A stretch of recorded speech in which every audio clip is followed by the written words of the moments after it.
Duka tu kasih nyala jitangnya ki jia dei bater pangbaca tani late ayom ki batien tam jaga bait na jihun tamin simbati banyo don rika ikula balakle banam dino marwe sare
Naak nakma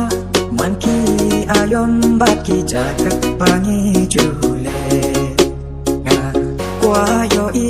hanre nang tipsyo lano ka por bapien wan pai jan it means that way back snow to